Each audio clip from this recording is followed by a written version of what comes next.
Bonjour les amis, bienvenue dans Totalement Fibré, votre rendez-vous hebdomadaire de l'actualité de Free et des télécoms. Aujourd'hui, ça a été Noël pour nous, puisqu'on a reçu enfin le pack complet de la Freebox Delta. On avait le player la semaine dernière, on n'avait que ça, on n'a pas pu faire les tests. On a reçu le serveur et tout ce qui va avec, juste aujourd'hui à 14h. Donc là, vous verrez une petite démonstration tout à l'heure dans l'émission, mais voilà, on n'a pas encore utilisé tous les services. Donc voilà, ce sera vraiment juste quelques petites bribes des services que propose cette nouvelle Freebox. On ne verra pas que ça, on va voir d'autres choses. On commence le sommaire tout de suite avec Max. Bonjour Max. Bonjour Olivier. Tu vas nous parler de quoi aujourd'hui? Alors je vais vous parler de Free qui a ajusté ses offres à la suite de la sortie donc, de la Freebox One et Delta. Puis je reviendrai sur la vente privée et enfin sur le lancement du bug tracker donc, à destination des abonnés One et Delta. Ok, merci Max, on voit ça tout à l'heure. Adrien, bonjour, tu vas nous faire une démo aujourd'hui. Oui, exactement. Bonjour Olivier. Donc oui, je vais vous parler donc un petit peu comme l'autre fois du serveur Delta, mais cette fois-ci, ça sera un focus sur sa fonction NAS. Donc voilà. Ok, on voit ça tout à l'heure. Et enfin, Lucas, toi, tu vas nous parler de... Des réactions de SFR à la sonnette d'alarme qu'a tiré le gendarme des télécoms. D'accord, merci. Bon, on voit ça tout à l'heure. Donc, comme promis, on va vous présenter un petit peu la Freebox Delta. Donc, on a reçu le serveur, juste aujourd'hui. Donc, il est ici. Si on peut faire un gros plan dessus, alors vous voyez, il y a un affichage en façade. Vous pouvez faire le gros plan pour qu'on puisse voir? Non? Si? C'est bon? Ça arrive? Voilà, ça arrive. Donc voilà, donc vous avez l'heure qui s'affiche en façade, et donc vous avez, c'est tactile, hein, c'est comme sur ancienne Freebox, et donc vous avez, voilà, bon, pour connecter en WPS Wi-Fi, la 4G, donc parce qu'on peut choisir, effectivement, par défaut, il n'y a que la DSL. Si on veut rajouter l'agrégation 4G, il faut l'activer depuis votre interface abonnée. Et puis vous avez voilà, le DECT pour le téléphone, pour repérer les téléphones, ensuite la DSL, toutes les informations. En fait, les informations sont à peu près les mêmes que celles sur la Freebox Révolution. Vous avez le module, donc là c'est pour l'alarme. Donc voilà ce que vous avez en façade sur ce serveur. On verra tout à l'heure ce qu'il y a à l'intérieur avec Adrien. On a aussi reçu, donc en dehors de ce serveur, il y avait évidemment le pack alarme qui va avec, si on peut faire un gros plan dessus. Donc vous avez dedans voilà, un petit boîtier donc avec la caméra qui est incluse, la télécommande, le boîtier pour l'ouverture des portes qui est donc en 2 morceaux, et enfin le détecteur de mouvement, donc ça qui est reçu dans le boîtier si vous avez sélectionné l'option. Voilà, donc on va faire juste une petite démo. Donc comme vous pouvez le voir sur le grand écran, juste ici, juste à côté. Donc ça c'est l'interface TV que vous recevrez sur la télévision. Donc tout est classé, tout a été revu, hein. C'est plus du tout la même interface que sur la Freebox Révolution.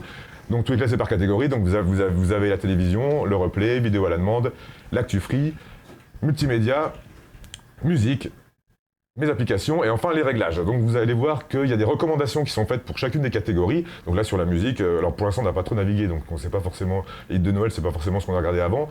Donc vous avez aussi bien des radios que des musiques, ce qu'on aurait pu voir.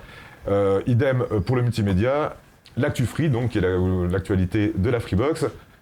La vidéo à la demande, donc avec accès, vous voyez, directement au service, notamment Netflix qui est inclus dedans.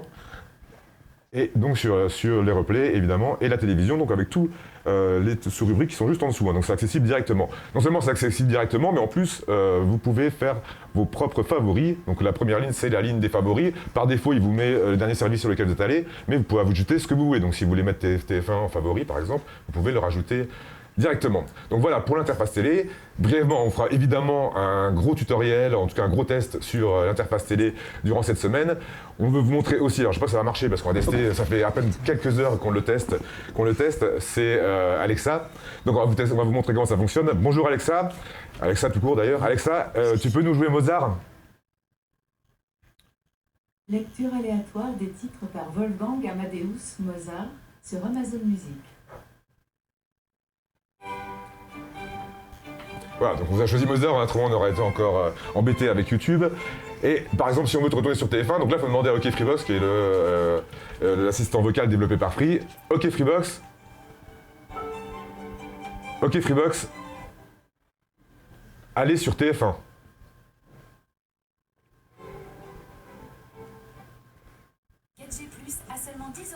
Voilà, donc là il l'a mis en miniature, mais voilà, on peut le demander de l'agrandir. Donc voilà, pour succinctement, hein, les quelques fonctionnalités qu'on peut vous présenter là tout de suite. On n'a pas tout testé évidemment, là on s'amuse depuis tout à l'heure, comme si on avait reçu un cadeau. Mais évidemment, on vous montrera tout ça toute la semaine pour la semaine prochaine. On continue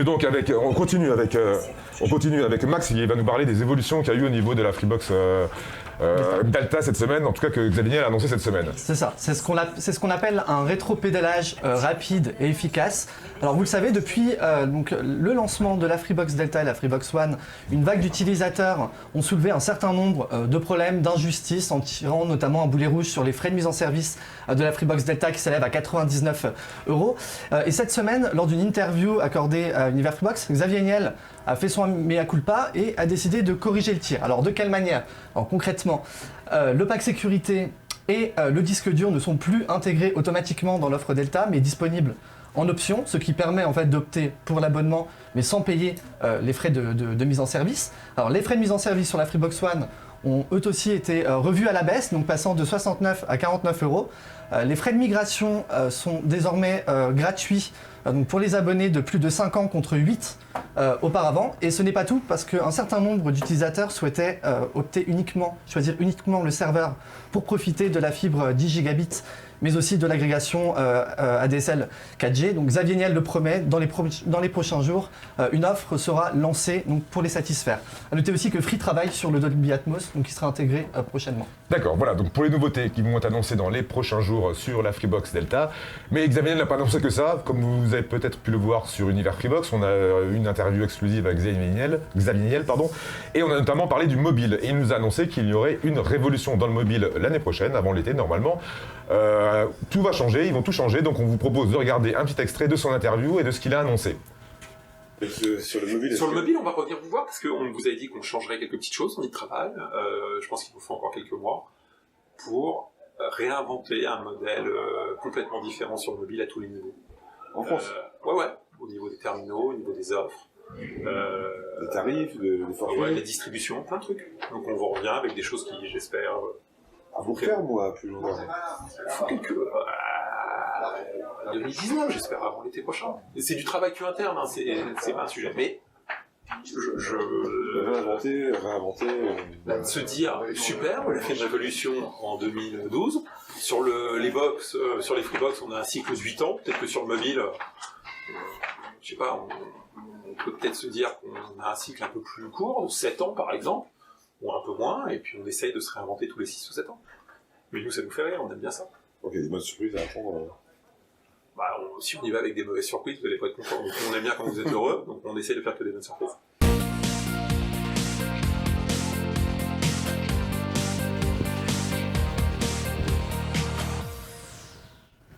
Voilà, donc vous allez voir, il va se passer des choses l'année prochaine sur le mobile, enfin on espère, hein, ça avant l'été, on peut imaginer, on espère en tout cas que le délai sera respecté, pas comme sur la Freebox Delta.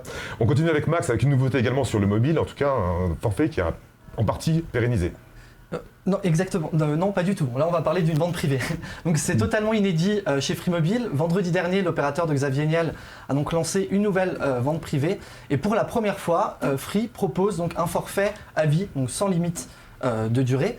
Alors, il s'agit de son forfait 50 Go à 8,99 € par mois. Donc, je répète, à vie. Et il inclut donc 3 Go par mois de roaming, en roaming.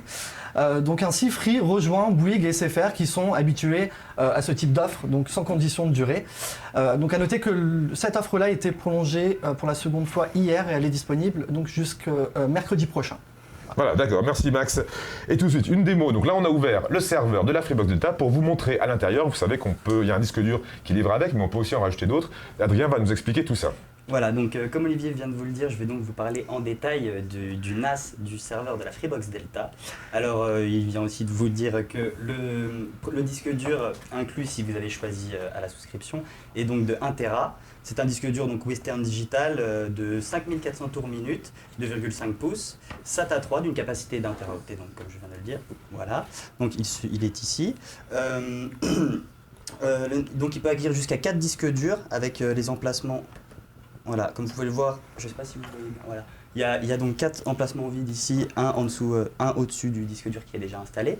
Donc ça permet d'installer 4 disques durs jusqu'à 20 Teraoctets de stockage.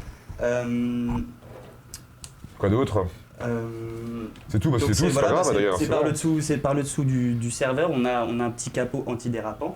On retrouve donc à l'intérieur aussi une barrette de RAM de 2 Go, donc de type SODIMM, comme je vais vous le montrer, pardon. Donc de type SODIMM, donc c'est le même format qu'on retrouve dans les ordinateurs portables, voilà, comme vous pouvez le voir. Il faut donc soulever les emplacements de disque dur, hein, on peut basculer, donc voilà, comme vous pouvez le voir. Alors, on n'a pas encore pu, comme Olivier vous l'a dit, on l'a reçu cet après-midi, on n'a pas encore pu voir si la barrette de RAM était interchangeable avec d'autres, mais en tout cas elle est amovible, elle n'est pas soudée, donc théoriquement on peut donc la remplacer, mais il faudra tester.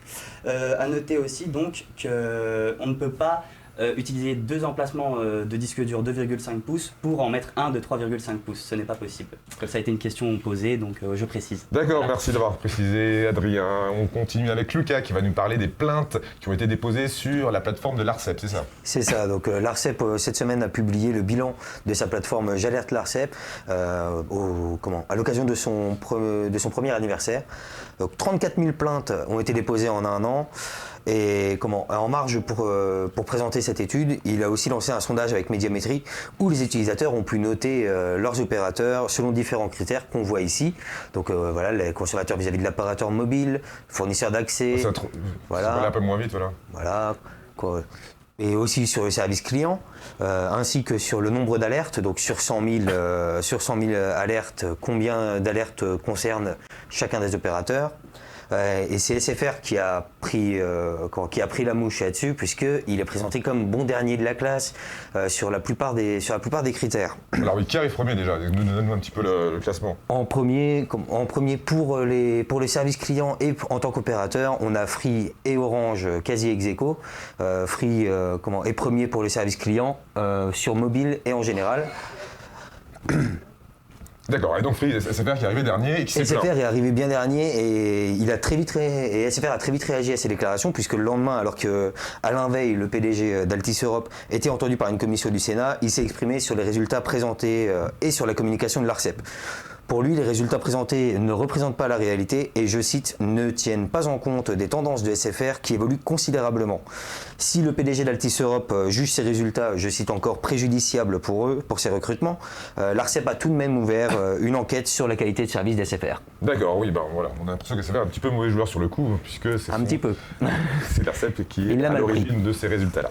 D'accord, merci Lucas. On continue avec Max et on terminera même avec Max et le nouveauté qui est sortie déjà pour la Freebox Delta, en l'occurrence un bug tracker. C'est ça, donc qui dit commercialisation de box dit rafale de bugs, c'est bien connu. Et comme à chaque sortie de box, Free a lancé donc son bug tracker, donc à destination des abonnés Freebox One et Delta. Donc dorénavant, ceux-ci pourront donc remonter les bugs, mais aussi proposer des évolutions logicielles. Donc jusqu'à présent, il y avait à chaque fois donc un bug tracker dédié à chacun des modèles de Freebox. Donc vous pourrez retrouver l'adresse donc de ce bug tracker que l'on retrouve sur le blog des développeurs Freebox. Donc on mettra donc dans la description. Et en parlant de bugs, donc comme vous le savez, les premiers abonnés ont reçu la Freebox Delta et l'un d'entre eux commence de la plus mauvaise des manières son idylle avec la Freebox Delta. Sa Freebox Delta entend des voix et se comporte comme un disque rayé. Alors le problème, donc il aurait très bien pu utiliser Bug Tracker, mais le problème paraît un peu plus profond puisqu'il a été contraint donc, de renvoyer son player à l'expéditeur donc Free. Je vous laisse regarder en vidéo. Un bruit de vitre cassée a été détecté. Un bruit de vitre cassée a été détecté. Un bruit de vitre cassée a été détecté. Je vais la casser ma vitre parce que je vais t'envoyer une dent en fait. Ok, j'espère que pour lui ça va être réglé rapidement. En tout cas nous, pour l'instant on n'a pas vu de bug pour le moment, mais on n'a pas tout testé encore. Adrien, tu voulais racheter quelque chose? Oui, un petit oubli, désolé, pour la partie donc serveur du NAS du serveur de la Freebox Delta. Il est configurable en RAID 0, 1, 5 et 10. Très important, j'ai pas précisé. Extrêmement important. Merci Adrien pour cette précision. On vous dit en tout cas nous à la semaine prochaine pour Totalement Fibré, vendredi prochain, et toute la semaine. Donc maintenant qu'on a tous les éléments, on va pouvoir faire des tests à tir larigot toute la semaine sur Univers Freebox et sur la chaîne YouTube. En attendant, on vous souhaite un excellent week-end et on vous dit à la semaine prochaine. Ciao. Ciao.